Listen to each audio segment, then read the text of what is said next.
Hello viewers, welcome to my YouTube channel. আজকে আমি যে ভিডিওটা নিয়ে এসেছি সেটা হচ্ছে ক্লাস 10-এর টেক্সট বুকের যে লেসন 3টা আমি করাচ্ছিলাম, দ্য পাসিং অ্যাওয়ে অফ বাপু, তার ইউনিট 3টা। ইউনিট 1, ইউনিট 2 দিয়ে দিয়েছি। আর যারা দেখোনি তাদেরকে বলবো প্লেলিস্টের লিঙ্কটা দেওয়া রয়েছে ডেসক্রিপশন বক্সে, তোমরা দেখে নিতে পারো। আর এর আগেও আমি ফাদার সেলফ আর ফেবল কবিতাটার টেক্সট আর তার সাথে অ্যাক্টিভিটি করিয়ে দিয়েছি, সেগুলোও তোমরা লিঙ্ক ডেসক্রিপশন বক্সে পেয়ে যাবে, তো দেখে নাও। আর ভিডিওটা শুরু করার আগে বলবো, যারা এখনও চ্যানেলটাকে সাবস্ক্রাইব করোনি তারা প্লিজ সাবস্ক্রাইব করে বেল আইকনটা প্রেস করে দিও। চলো শুরু করি ক্লাসটা। দেখো unit 3। Some days after the funeral, গান্ধীজির অন্ত্যেষ্টিক্রিয়ার কিছুদিন পর এ স্পেশাল ট্রেন টুক গান্ধীজির অ্যাসেস টু এলাহাবাদ। একটা বিশেষ ট্রেন গান্ধীজির ছাই নিয়ে এলাহাবাদের দিকে রওনা হলো। The compartment was ডেকড with flowers.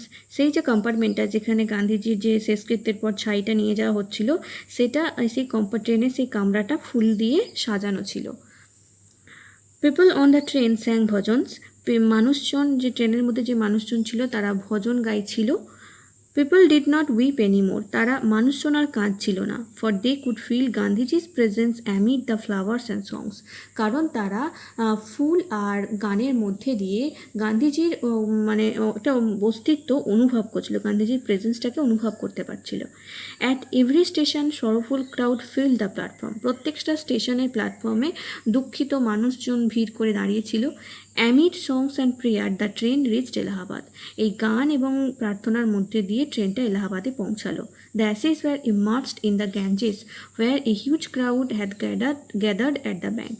সেই যে ছাইভস্যটা সেগুলো কোথায় ফেলা হলো না, গঙ্গার জলে ভাসিয়ে দেওয়া হলো এলাহাবাদে নিয়ে গিয়ে, যেখানে গঙ্গার ধারে অনেক মানুষের ভিড় হয়েছিল, অনেক মানুষ দাঁড়িয়েছিল।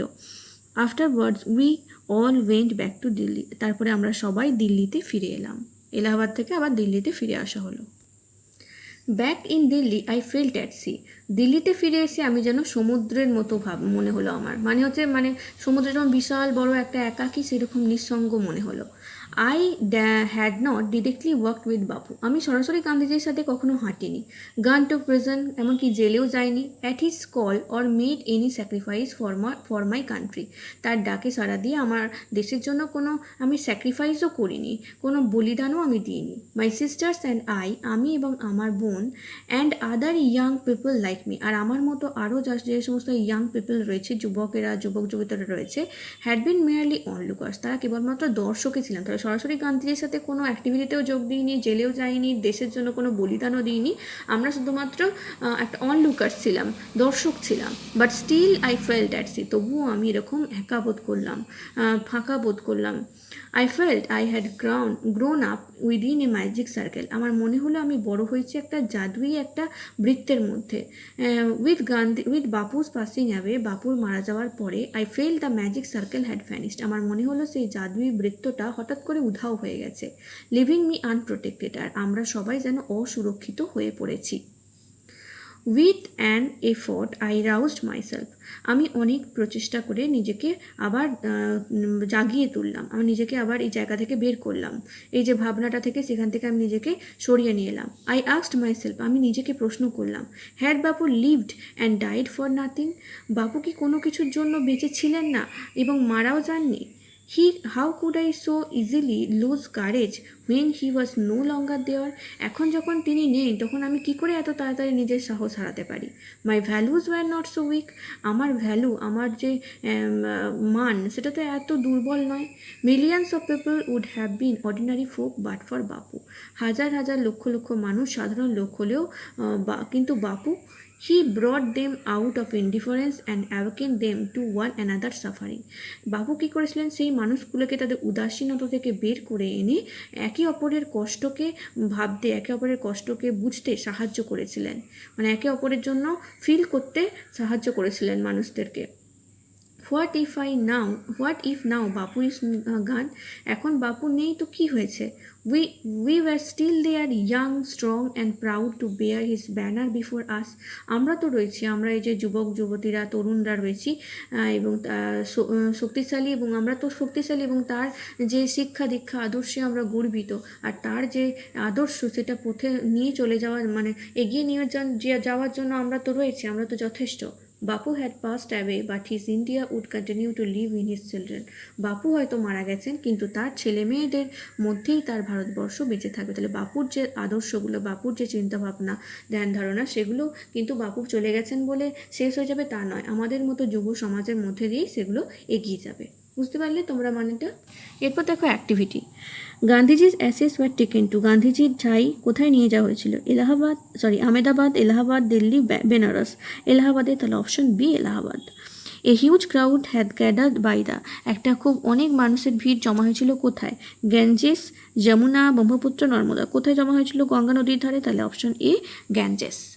Gandhiji awaken people to one another, Gandhiji মানুষজনকে একে অন্যের কি বুঝতে সাহায্য করেছিল, জাগিয়ে তুলেছিল? ইনডিফারেন্স, জেলাসি, সাফারিংস না গ্রিড, একে অপরের দুঃখ কষ্ট, তাহলে সাফারিংস, অপশন 3।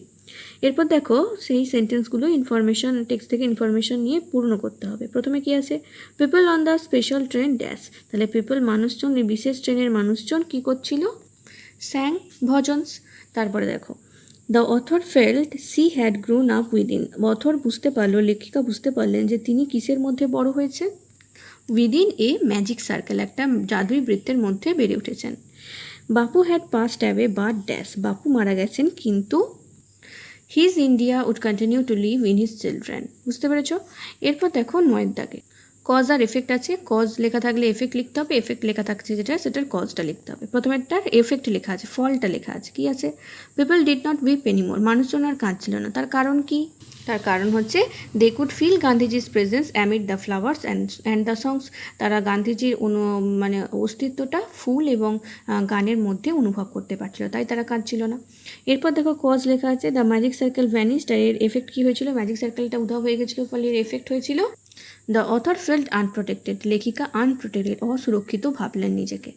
এরপরে দেখো এফেক্ট লেখা আছে the author felt that she would not lose courage so easily, লেখিকা মনে করলেন যে এত সহজে তিনি তার সাহস হারাবেন না, কারণ the author's values were not so weak, অথরের ভ্যালু, মূল্যবোধ এতটা উইক না, দুর্বল না, সেই জন্য তিনি এত সহজে হার মানবেন না, সাহস হারাবেন না। বুঝতে পেরেছো তোমরা?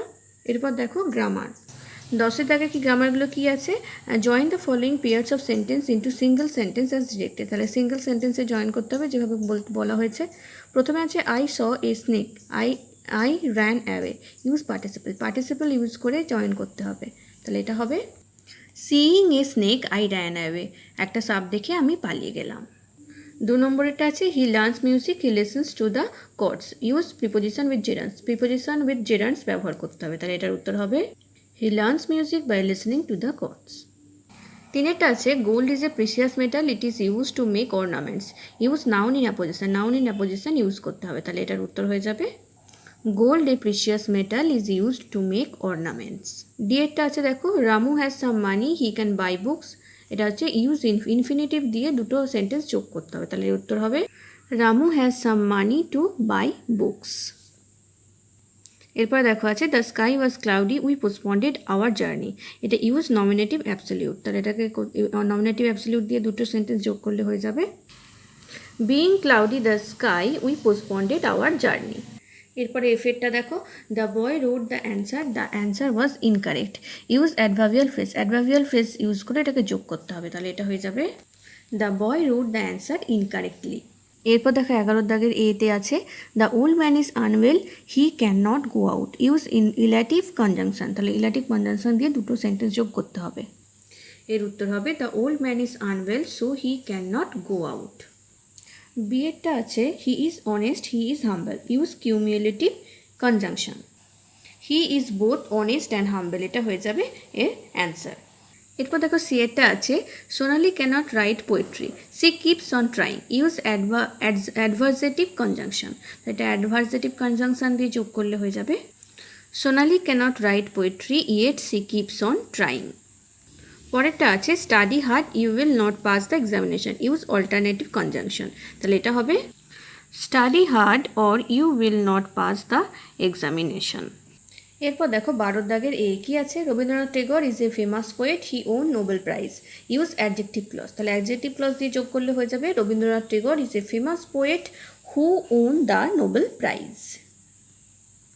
বিয়েরটা আছে he returned home, everyone in the family had fallen asleep.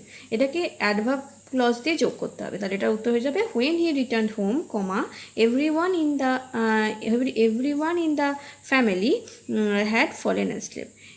এখানে ইনটা হবে না, তাহলে everyone in the family had fallen asleep. দেখো 3 নম্বরটা আছে the sun rises in the east, everyone knows it. Use noun clause যোগ করে ইউজ করে যোগ করতে হবে, তাহলে এটা হয়ে যাবে it is known to everyone that the sun rises in the east. এরপরে 13 দাগের একই আছে, দেখো it rained hard, the roads were not flooded. Compound sentence দিয়ে যোগ করতে হবে, কম্পাউন্ড করতে হবে। এটা হবে it rained hard but the roads were not flooded. দেখো বাট দিয়ে যোগ করে কম্পাউন্ড করা হলো। বিয়েরটা দেখো হি কমপ্লিটেড হিজ ওয়ার্ক, হি টুক রেস্ট। এটাকে যোগ করতে হবে কিন্তু সিম্পল সেন্টেন্স করতে হবে, এটা হয়ে যাবে after completing his work, comma he took rest. এরপর দেখো 3-এরটা, Rahul is a great singer, he can sing different kinds of songs. এটা কমপ্লেক্স সেন্টেন্স করলে হবে Rahul is a great singer who can sing different kinds of songs, who যোগ করে complex করা হলো। এরপরে ডিএরটা দেখো the time of departure of the train has changed, Alia knew it. এটা কমপ্লেক্স করলে হবে Alia new that the time of departure of the train has changed. এটা দেখো I do not watch television, I do not listen to the radio. Compound sentence করতে বলেছে, তাহলে এটা হবে I neither watch television nor listen to the radio. পরেরটা the child was short, the child could not pick the guava from the tree. Simple sentence করতে হবে, তাহলে এটা হবে being short, the child could not pick the guava from the tree. এরপর চলে আসবো 14 দাগে। প্রথমে আছে it rained and I could not leave my room. Split sentence করতে হবে, তো এটা হবে ইট রেইনড একটা সেন্টেন্স আর একটা sentence I could not leave my room. 2-একটা আছে দেখো he thought that he could win the race. এটা স্প্লিট করলে হবে he thought he could win the race. He thought একটা সেন্টেন্স আর he could win the race এটা হচ্ছে আর একটা সেন্টেন্স। এরপর দেখো 3-একটা, having been informed of the travel the principal left for home. এটাকে স্প্লিট করলে হবে, দুটো সেন্টেন্সে ভাগ করলে the principal has been informed of the travel আর একটা সেন্টেন্স হবে হি লেফট ফর হোম। এরপর দেখো ডিএরটা, Nasir was the captain of the team, scored a century. তাহলে এটাকে স্প্লিট করলে হবে Nasir was the captain of the team, he scored a century. দেখো দুটো সেন্টেন্সে ভাগ হলো। তাহলে তোমরা নিশ্চয়ই বুঝতে পেরেছো। আজকের ভিডিওটা এই পর্যন্তই। পরের ভিডিওটা আর একটা গুরুত্বপূর্ণ ভিডিও আমি টেক্সটের ভিডিও নিয়ে আসবো, তোমরা ফলো করতে থাকো। আর ভিডিওগুলো ভালো লাগলে অবশ্যই কিন্তু শেয়ার করবে, লাইক করবে, কমেন্ট করে জানাবে। আর সাবস্ক্রাইব না করে থাকলে চ্যানেলটা অবশ্যই সাবস্ক্রাইব করো। Thank you.